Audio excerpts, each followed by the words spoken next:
खबरों की शुरुआत करेंगे। आज नीट को लेकर संसद में विपक्ष के हंगामे को लेकर हरिद्वार सांसद ने हमला बोलते हुए कहा कि सरकार चर्चा को तैयार है, लेकिन विपक्ष राष्ट्रपति के अभिभाषण पर चर्चा से पहले से ही नीट पर बात करना चाहता है, जो कि परंपरा के खिलाफ है।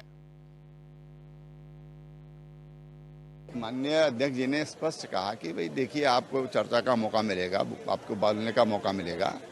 नेता प्रति अड़े रहे कि मुझे 1 मिनट बोलना है, बोले 1 मिनट नहीं, मैं आपको पूरा समय दूंगा। लेकिन राष्ट्रपति का जो अभिभाषण है उस पर धन्यवाद होना है, उस पर चर्चा होनी है, उसको हो जाने दीजिए।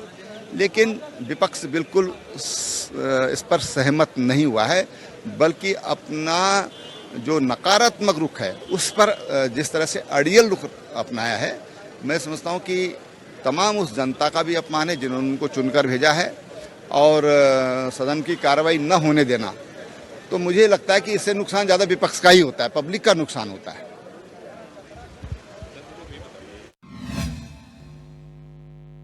उत्तराखंड में बढ़ते क्राइम ग्राफ को लेकर कांग्रेस प्रदेश अध्यक्ष करण मारा ने सरकार को घेरने का काम किया। करण मारा ने कहा कि बीजेपी के कार्यकाल में उत्तराखंड क्राइम में नंबर 1 पहाड़ी राज्य बन चुका है। साथ ही करण मारा ने उपचुनाव को लेकर भी बीजेपी के प्रत्याशियों पर सियासी हमला बोला है। यह हमेशा हुआ है, चाहे अंकिता का केस आप देख लीजिए, जिन्होंने डोजर चलवाया, डोजर के जो ऑपरेटर, उसने भी अब तो हाईकोर्ट में बयान दे दिया कि एसडीएम, तत्कालिक एसडीएम रेणु बिष्ट ने मुझे निर्देश दिया। उसके अलावा मुख्यमंत्री ने अपना जो ट्विटर हैंडल से डाला था कि हमने अपराधियों को सजा दे दी, डोजर चला दिया। इन सब के खिलाफ मुकदमे दर्ज होने चाहिए, तो आज तक नहीं हुए। दूसरा, जो हैदराबाद की घटना है 26 तारीख की, उसमें 14 साल की नाबालिग का बलात्कार करके हत्या कर दी गई। और कौन था? इनका आदित्य सैनी, जो इनके ओबीसी आयोग का सदस्य है, और इसी ओबीसी आयोग का उपाध्यक्ष था अंकित आर्या, जो पुलकित आर्या अंकिता भंडारी मर्डर केस में पकड़ा गया है, उसका बड़ा भाई। तो क्या चल रहा है भारतीय जनता पार्टी में? प्रशासन, पुलिस और सरकार लगातार अपने जो निकटती लोग हैं उनको बचाने की कोशिश करे। चंपावत का देख लीजिए, नाबालिग का बलात्कार होता है, लेकिन रावत जो है जमानत में बाहर आ जाता है। अंकिता का केस होता है, डोजर चला के आग लगा के, और 2 बार आग लगा के उसके सबूत मिटा दिए जाते हैं। अपराधियों का वीआईपी तक पहुंचना सरकार का, पुलिस का नाकाम हो गया। उसी तरीके से उत्तरकाशी की 4 बहनें जो SC ST की थी, आज तक उनको न्याय नहीं मिला। उसके अलावा ममता जोशी बहुगुणा कांड जो श्रीनगर का है, उसमें उस लड़की के भाई ने सीधे सीधे सरकार के मंत्री पर आरोप लगाया है कि उन्होंने इस केस को दबाने की कोशिश। आज तक ममता जोशी बहुगुणा का पता नहीं वो कहाँ है। तो इस प्रदेश में भारतीय जनता पार्टी जब से आई है, और खासकर इन 6 वर्षों में जब से यहाँ इनकी सरकार है, महिला अपराध में 9 हिमालय राज्यों में उत्तराखंड पहले स्थान पर है। और ये हम नहीं करे, NCRB की रिपोर्ट कहती है, नेशनल क्राइम इन्वेस्टिगेशन ब्यूरो इस बात को कहता है। और ये शर्मनाक है कि देवभूमि जो है आज महिला अपराध में पहले स्थान पर है। देखिए, हम जड़ों में काम कर रहे हैं, बहुत अच्छी तरीके से काम हो रहा है, और मुझे उम्मीद है कि हम दोनों सीटों को भारी बहुमत से जीतेंगे। जहां भारतीय जनता पार्टी ने बाहरी लोगों को टिकट दिया है, एक व्यक्ति की तो ऐसा है जो मंगलौर से लड़ रहा है, वो उत्तराखंड का है ही नहीं, वो लोक दल का विधायक था हरियाणा में, और हरियाणा में उसने ज्वाइन करने की कोशिश की, लेकिन हरियाणा की भारतीय जनता पार्टी की यूनिट ने नहीं होने दिया। गौतम जी पे कुछ उनके एहसान रहे होंगे, गौतम जी अपने कंधे में बैठा के उनको उत्तराखंड लाए और ज्वाइनिंग नहीं कराया बीजेपी, उनको यहाँ से टिकट भी दे दिया। दूसरा, राजेंद्र भंडारी जो कांग्रेस का भगोड़ा है और अपनी पत्नी के ऊपर लगे हुए अपराधों से बचने के लिए या किसी अन्य कारण से शायद वो बीजेपी में गया होगा। वहीं कांग्रेस ने अपने दोनों कैडर के लोगों को, चाहे वो बटुला है, लखपत जी हैं, चाहे वो यहाँ से काजी निजामुद्दीन है, हमने अपने कैडर के लोगों को वोट दिया है और टिकट दिया है, और मुझे उम्मीद है कि वो भारी अंतर से इस चुनाव को जीते। नैनीताल के तलीताल क्षेत्र में नेपाली मूल के एक व्यक्ति का संदिग्ध परिस्थितियों में शव मिलने से हड़कंप मच गया। हादसे की सूचना मिलते ही पहुंची पुलिस ने शव को कब्जे में लेकर पोस्टमार्टम के लिए भेज दिया। बताया जा रहा है कि मृतक अपने कमरे में बेसुध हालत में पड़ा मिला था। फिलहाल पुलिस ने मामले की जांच शुरू कर दी है।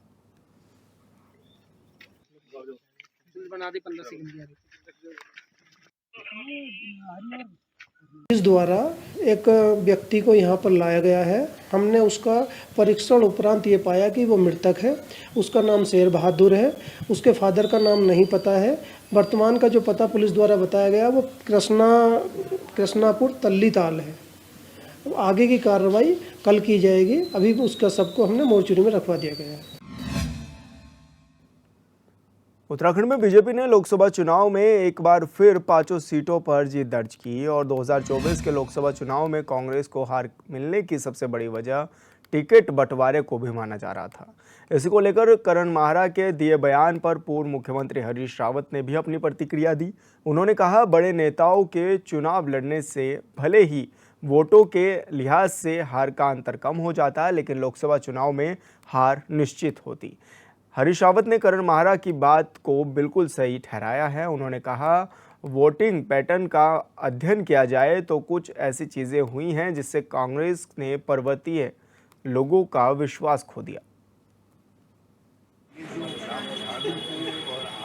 कहा उन्होंने, पर नतीजा इतना होता है कि जहां हम 2.25 लाख 2 लाख से 2.5 लाख से हार रहे हैं, 50-1 कम से हारते, यही नतीजा होना था। हाँ? क्योंकि इन वोटिंग पैटर्न का आप अध्ययन करिए, तो आप उस पैटर्न को अध्ययन करने के बाद आपको ये लगेगा कि कुछ चीज़ें ऐसी हुई हैं जिसके कारण हमने पर्वतीय लोगों का विश्वास खोया है। पहाड़ों का विश्वास हम पर इस चुनाव में नहीं जमा है। उस विश्वास को कैसे हम रिगेन करें, हम फिर उसके अंदर घुसे, उस पर हमको मनन। कांग्रेस प्रदेश अध्यक्ष करण माहरा ने प्रेस वार्ता करते हुए राज्य में बिगड़ी कानून व्यवस्था को लेकर सरकार को घेरने का काम किया। उन्होंने कहा कि उत्तराखंड में महिला अपराध के आंकड़े लगातार बढ़ते जा रहे हैं। बीजेपी नेता पर किशोरी से दुष्कर्म के बाद हत्या में शामिल होना बेहद गंभीर और चिंताजनक है, जिसको लेकर अब बीजेपी प्रवक्ता विनोद सुयाल ने कांग्रेस पर पलटवार किया। उन्होंने कहा कि लोकसभा चुनाव में हार के बाद ये कांग्रेस की बौखलाहट है जो इस तरह से बेतुकी बयानबाजी कर रहे हैं। उन्होंने कहा कि उत्तराखंड में कानून व्यवस्था पूरी तरह से नियंत्रण में है, साथ ही अपराधियों के खिलाफ भी पुलिस लगातार कार्रवाई कर रही है।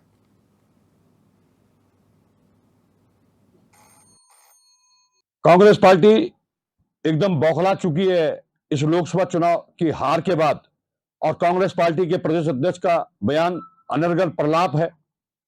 मुझे लगता है कि वो माननीय पुष्कर सिंह धामी जी की लोकप्रियता और भारतीय जनता पार्टी के बढ़ते हुए ग्राफ को देखकर और नरेंद्र मोदी जी के नेतृत्व में तीसरी बार सरकार बनी है, इन सब चीजों को पचा नहीं पा रही है।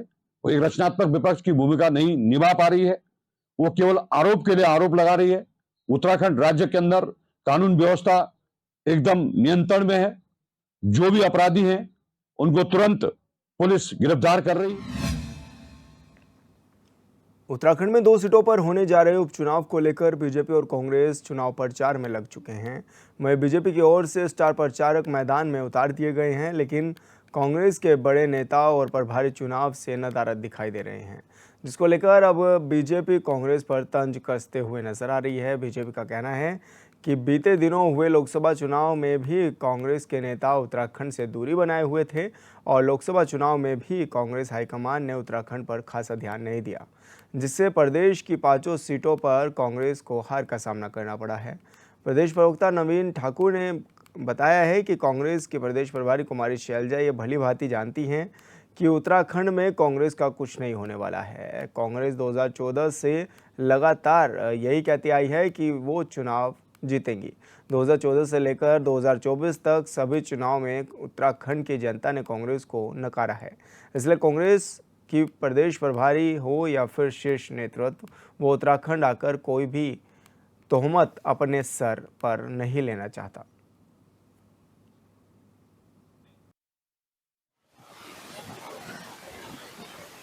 हमें तो पता लगता है कि उत्तराखंड कांग्रेस कोई चुनाव नहीं जीतने जा रही है। 2014 से लगातार हर चुनाव में यही कहते हैं कि कांग्रेस जीतने जा रही है। 14 में आप लोकसभा चुनाव में देखिए 5-0 शून्य पे कांग्रेस आउट। उसके बाद 17 में विधानसभा चुनाव से इस प्रदेश की यशस्वी जनता ने उनका आउट किया। फिर 19 के लोकसभा चुनाव में इस प्रदेश की जनता ने उनका आउट किया। 22 के विधानसभा चुनाव में फिर से कांग्रेस आउट रही और 24 में बड़ी उम्मीद थी कांग्रेस को, लेकिन इस प्रदेश की देवतुल्य जनता ने कांग्रेस को सिरे से नकार दिया है।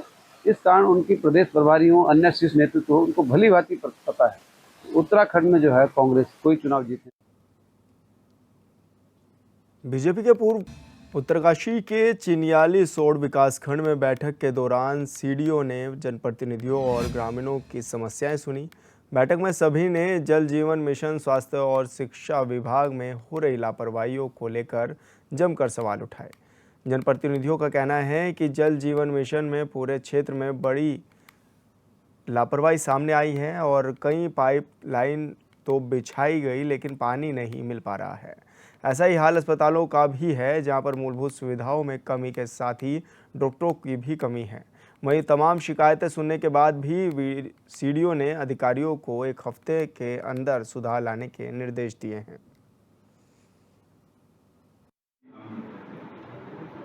पंचायत की एक व्यवस्था है हमारे संविधान 73 में कि बाकायदा पंचायत स्तर पर, विकासखंड स्तर पर और जनपद स्तर पर इन बैठकों का दौर होता है और उसी क्रम में इस बैठक का एजेंडा हुआ है और आज एक सफल बीडीसी की बैठक हुई है। हमारे मुख्य विकास अधिकारी जी, ऑनलाइन के माध्यम से जिलाधिकारी जी और तमाम जनप्रतिनिधियाँ उपस्थित रहे। प्रधानगण, क्षेत्र पंचायत, जिला पंचायत सब ने अपने क्षेत्र की जो समस्या उठाई है और जो पंचायती व्यवस्था के हिसाब से अधिकारियों को जो निर्देश हैं उस हिसाब से वो अपने कार्य को करेंगे।